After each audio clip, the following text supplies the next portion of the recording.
The cold bit through my greatcoat as I watched the last transport plane disappear into the gray sky over Potomnik Airfield.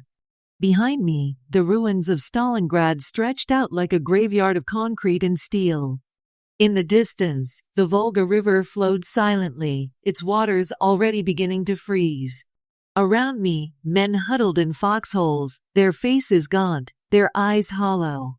We had been encircled for 86 days now, and hope was a commodity more precious than bread. Another plane shot down. "Herr Oberleutnant," said Feldwebel Schmidt, his voice raspy from frostbite and exhaustion. "No supplies today." I nodded, my breath forming a cloud in the frigid air. "How many men have we lost to starvation this week alone?" 53, sir. "Including 2 of your platoon." The numbers blurred together now. Tens of thousands of us trapped here, freezing, starving, waiting for a relief that would never come. Hitler had ordered us to hold at all costs, and we had obeyed, like good Germans. Now we were paying the price. I adjusted my leather gloves, the fingers stiff with cold. "Get the men ready to move. The Russians are probing our lines again." As Schmidt walked away, I thought back to when we first entered this city, confident that victory was within our grasp. How different things were then. August 1942, the summer heat beat down on us as we advanced toward Stalingrad. I was an Oberleutnant in the 76th Infantry Division, commanding a platoon of 120 men. We had been fighting on the Eastern Front since the invasion began in June 1941. And despite the hardships, we remained confident in our ultimate victory. "Keep formation, men," I shouted over the rumble of tanks and the drone of aircraft. "The city is just beyond that ridge." My platoon followed behind the panzers of the 16th Panzer Division. The men were weary but determined. We had pushed the Red Army back hundreds of miles, and Stalingrad seemed to be within our grasp. Hitler had declared that the city would be taken, no matter the cost. As we crested the ridge, the sight that met us was both impressive and intimidating. Stalingrad sprawled along the western bank of the Volga River, a sprawling industrial city with factories smoking in the distance. The city was named after Stalin himself, and its capture would be a massive propaganda victory. "Prepare for urban combat," I ordered my men. "This will be different from the open fields we've been fighting in. Stick together, watch your corners, and watch your back." The first days of fighting were fierce. The Russians defended their city with a ferocity we hadn't seen before. House by house, street by street, we pushed forward. My platoon suffered casualties, but we advanced. One evening, as we rested in a bombed-out apartment building, my battalion commander, Major Schultz, called me to his command post. "Richter, your platoon has performed well," he said, lighting a cigarette. "The division is impressed with your leadership." "Thank you, Herr Major," I replied. "The Führer has ordered that Stalingrad must be taken," Schultz continued, exhaling smoke. "The city will be ours. The 6th Army will push the Russians into the Volga." I nodded, though I had my doubts about the feasibility of completely clearing such a large city. But orders were orders, and we were German soldiers. By late August, we had reached the city center. The fighting became increasingly brutal. The Russians used snipers, hidden machine gun nests, and even civilians in their defense. Casualties mounted, but we continued to push forward. In September, we captured the Mamaev Kurgan, a strategic hill overlooking the city. From there, we could see the entire sprawl of Stalingrad. It was a moment of triumph, but it was short-lived. The Russians counterattacked, and the fighting for the hill became some of the most intense I had ever witnessed. I remember one particular battle for the hill. My platoon was pinned down by heavy machine gun fire. We had lost nearly half our men, and ammunition was running low. "Cover me," I shouted to my machine gunner, Obergefreiter Weber. Weber laid down suppressing fire as I crawled forward, rifle in hand. I spotted the Russian machine gun nest in the ruins of a concrete bunker. With a grenade, I silenced it, but not before taking a bullet in the shoulder.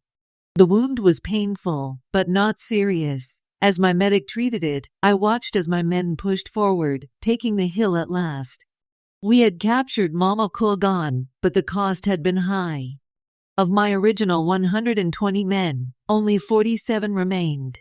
The battle for Stalingrad had just begun, and we had already suffered devastating losses. Little did I know that these were just the first casualties in what would become one of the bloodiest battles in human history. October 1942, the autumn chill had set in, bringing with it the first snows of the Russian winter.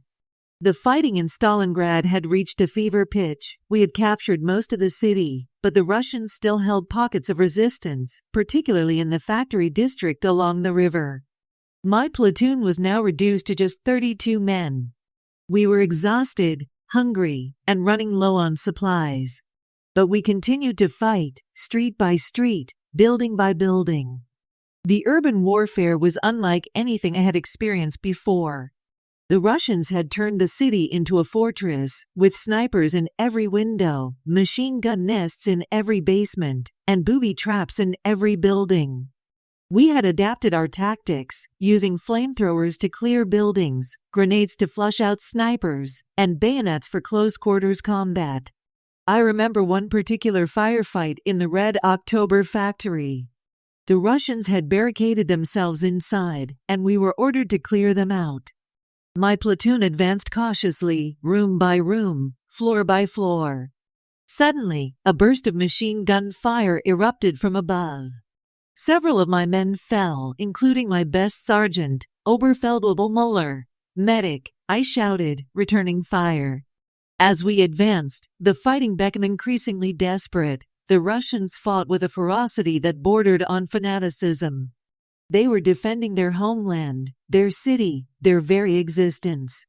After hours of brutal fighting, we finally secured the factory, but the cost was high. Of the 32 men in my platoon, only 15 remained. I had lost friends, comrades, men who had followed me without question. As we rested in the captured factory, I looked out at the Volga River. On the far bank, I could see Russian soldiers moving, reinforcements being brought in. I knew then that this battle would not be easily won. That night, as I wrote in my diary, I couldn't shake the feeling that something was wrong. We had captured most of the city, but the Russians were still fighting with incredible determination. The winter was setting in, and we were not properly equipped for the cold. Supplies were running low, and casualties were mounting. I confided my concerns to my friend, Hauptmann Hoffmann, our company commander. "Don't worry, Kurt," he said, lighting a cigarette. "The Führer has promised us victory. The Luftwaffe will supply us, and reinforcements are on the way." I wanted to believe him, but something in my gut told me otherwise. The war was changing, and not in our favor. November 1942, the cold had become unbearable. Temperatures dropped to -30°C, and many of my men were suffering from frostbite and exposure. We were running critically low on food, ammunition, and medical supplies. The promised Luftwaffe airlifts had been insufficient, and many of the supplies that were dropped fell into Russian hands. Despite these hardships, we continued to fight. My platoon was now down to just 12 men, but we were still holding our positions in the factory district. On November 19th, something changed. The artillery bombardment that had been a constant background noise suddenly intensified. It was heavier than anything I had experienced before. Then, the ground began to shake as thousands of Russian artillery pieces opened fire. "What's happening?" I asked my radio operator, Feldwebel Kraus. "I don't know, Herr Oberleutnant," he replied, his voice trembling. "The bombardment is unprecedented." As the bombardment continued, I received orders over the radio. The Russians had launched a major offensive, targeting the flanks of the Sixth Army. Our position was now threatened, and we were to prepare to withdraw to a new defensive line. That night, as we prepared to move, I received word that the Russians had broken through the Romanian and Italian forces on our flanks. The Sixth Army was now in danger of being encircled. "We must hold the line," I told my men. "If we fall back, the entire army could be trapped." My men nodded, though I could see the fear in their eyes. We were exhausted, outnumbered, and outgunned, but we were German soldiers, and we would do our duty. The next morning, we moved out, taking up positions in the ruins of a residential district. The fighting was intense, but we held our ground. However, as the day wore on, it became clear that the situation was deteriorating rapidly. By evening, we had received word that the Russians had completed their encirclement. The 6th Army, along with elements of the 4th Panzer Army, was trapped in Stalingrad. I gathered my men together. "Gentlemen," I said, "we are encircled. The 6th Army is trapped in Stalingrad." A collective gasp went through the small group. They had heard the rumors, but now it was confirmed. "We will hold our positions," I continued. "The High Command will find a way to break through and relieve us. Until then, we fight on." But even as I said the words, I didn't fully believe them. The situation looked grim, and I had a feeling that this was just the beginning of our ordeal. December 1942, the encirclement was complete. We were now trapped in a pocket around Stalingrad, with the Russians closing in from all sides. The promised relief offensive had failed, and it was becoming clear that we were on our own. My platoon was now down to just 8 men. We were starving, freezing, and running out of ammunition. But we continued to fight, day after day, in the ruins of what was once a great city. The fighting had become increasingly desperate. The Russians were pushing hard, trying to crush us completely. We had lost control of most of the city, and were now confined to a small pocket around the city center. One evening, as we huddled in a bombed-out cellar trying to keep warm, I received a radio message. It was from our division commander, General Schmidt. "Men of the 6th Army," the message began, "the Führer has ordered us to hold our positions at all costs. Stalingrad will be ours. Supplies will arrive by air. Do not lose faith." I looked at my men, their faces gaunt with hunger and exhaustion. Supplies by air? It was a cruel joke. The Luftwaffe had been unable to provide sufficient supplies before the encirclement, and now with the Russians controlling the skies, it was even more difficult. As if to confirm my thoughts, a Russian artillery shell exploded nearby, showering us with dirt and debris. "We had been under constant bombardment for days. We can't hold out much longer," said Feldwebel Schmidt, my most experienced NCO. "We're running out of everything." I nodded. "I know. But we have no choice. We must hold on." The days turned into weeks, and our situation grew increasingly desperate. Men were dying from starvation, exposure, and disease. The wounded went untreated due to lack of medical supplies. Morale was at an all-time low. I remember one particular day in early December. We had been without food for 3 days, and the men were weak and listless. Suddenly, a small aircraft appeared overhead, dropping supplies. It was a welcome sight, but most of the supplies fell into Russian hands or were destroyed in the bombardment. That evening, as we shared a small portion of bread and water, I made a decision. I would volunteer to go on a mission to try to reach the German lines outside the pocket. Maybe I could bring back supplies, or at least get word of our situation to the High Command. The next morning, I set out with 2 of my remaining men, Feldwebel Schmidt and Obergefreiter Weber. We moved cautiously through the ruins, avoiding Russian patrols. After hours of dangerous travel, we reached the edge of the pocket, only to find that the Russian lines were too well defended to penetrate. We had to turn back, but not before Weber was hit by a sniper's bullet. We dragged him back to our position, but it was too late. He died in my arms, his last words being, "Tell my wife I died for Germany." When we returned to our position, the news was grim. The Russians had launched another offensive, and our position was now untenable.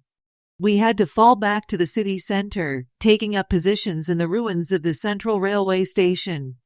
As we prepared to move, I received orders that would change everything. The 6th Army was now under the command of Field Marshal Paulus, who had been ordered by Hitler to hold his position at all costs, even if it meant the annihilation of the entire army. I looked at my remaining men, just 7 now, including myself. We were exhausted, starving, and facing certain death. But we were German soldiers, and we would do our duty. January 1943, the new year brought no relief. The situation had grown increasingly desperate. We were now confined to a small pocket in the city center, with the Russians closing in from all sides. My platoon was down to just 5 men. We were starving, freezing, and had almost no ammunition left. The fighting had become increasingly brutal. The Russians were pushing hard, trying to crush us completely.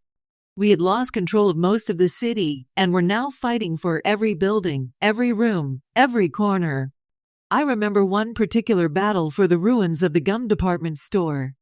The Russians had barricaded themselves inside, and we were ordered to clear them out. My remaining men and I advanced cautiously, room by room. Suddenly, a burst of machine gun fire erupted from above. Feldwebelschmidt fell, hit multiple times. I returned fire, silencing the machine gun, but it was too late for Schmidt. As we continued to advance, the fighting became increasingly desperate. The Russians fought with a ferocity that bordered on fanaticism. They were defending their homeland, their city, their very existence. After hours of brutal fighting, we finally secured the building, but the cost was high. Of my original 120 men, only 4 remained. I had lost friends, comrades, men who had followed me without question. As we rested in the captured building, I looked out at the ruins of Stalingrad. The city was a wasteland of concrete and steel, a testament to the brutality of war. On the horizon, I could see Russian soldiers moving, preparing for their final assault. That night, as I tried to sleep, I couldn't shake the feeling that this was the end. We were outnumbered, outgunned, and out of supplies. The Russians were preparing for their final offensive, and I knew that we would not be able to hold out much longer. The next morning, as we prepared for what we knew would be our last stand, I received a radio message. It was from Field Marshal Paulus, men of the 6th Army. The message began, "The Führer has ordered us to hold our positions to the last man. Stalingrad will be ours. Do not lose faith." I looked at my remaining men, just 3 now, including myself. We were exhausted, starving, and facing certain death. But we were German soldiers, and we would do our duty. As the day wore on, the Russian bombardment intensified. Then, the ground began to shake as thousands of Russian artillery pieces opened fire. The assault had begun. We fought bravely, but it was hopeless. The Russians overwhelmed us with sheer numbers. One by one, my men fell until I was alone, surrounded by the enemy. As a Russian soldier raised his rifle, I prepared for death. But then, a voice shouted something in Russian, and the soldier lowered his weapon. Another soldier approached me, and through a translator, he informed me that I was a prisoner of war. I had survived, but at what cost? The 6th Army had been destroyed, and tens of thousands of German soldiers had died. Stalingrad would go down in history as one of the greatest defeats of the German army, a turning point in the war that would eventually lead to the defeat of Nazi Germany. As they led me away, I looked back at the ruins of Stalingrad, the city that had become our tomb. I thought of the men I had lost, the friends who had followed me into hell. I thought of the families who would never see their loved ones again. And I wondered, what had it all been for? February 1943, the surrender was complete. The remnants of the 6th Army had laid down their arms, and we were now prisoners of war. I was being held in a makeshift POW camp in the ruins of Stalingrad, surrounded by tens of thousands of other German soldiers. The conditions were brutal, we were given very little food, and the cold was unbearable. Many of my fellow prisoners were dying from starvation, exposure, and disease. I had lost weight, my uniform hung loosely on my frame, and my face was gaunt with hunger and exhaustion. I thought back to when we first entered Stalingrad, confident that victory was within our grasp. How different things were now. The 6th Army, which had once been the pride of the German army, was now nothing more than a memory. Of the 300,000 men who had been trapped in the pocket, only about 91,000 had survived to surrender. And of those, only about 5,000 would ever return home. One evening, as I huddled with other prisoners trying to keep warm, I met a young soldier from the 29th Motorized Division. He was barely 20 years old, and he had been in Stalingrad since the beginning of the battle. We were told we would be victorious, he said, his voice trembling. We were told that the Russians would surrender. But now look at us. I nodded. We were told many things. But the truth is, we were sent to die.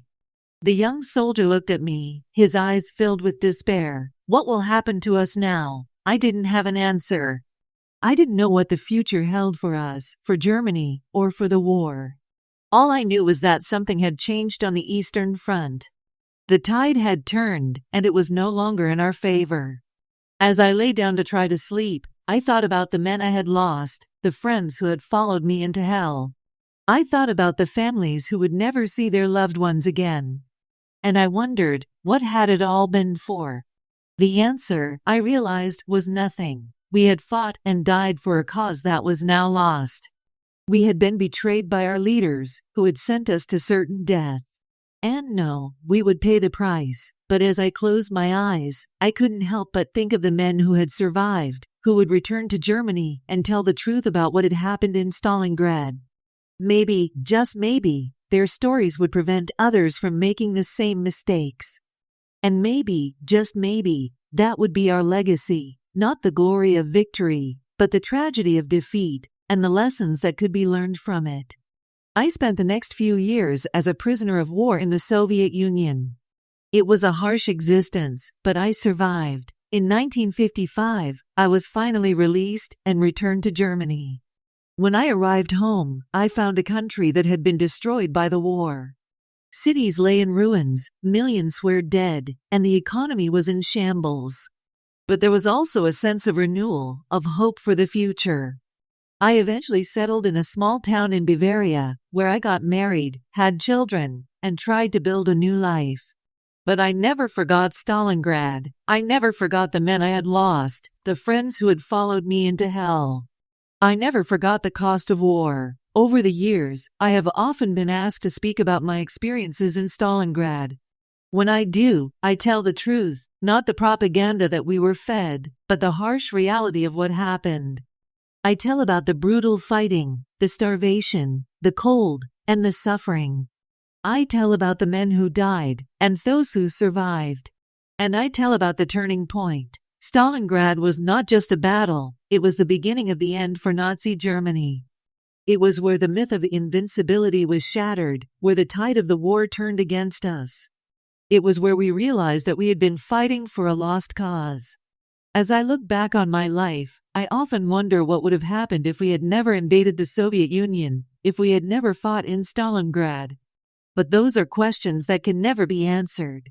All I know is that I was there, I fought, I survived, and I lived to tell the tale.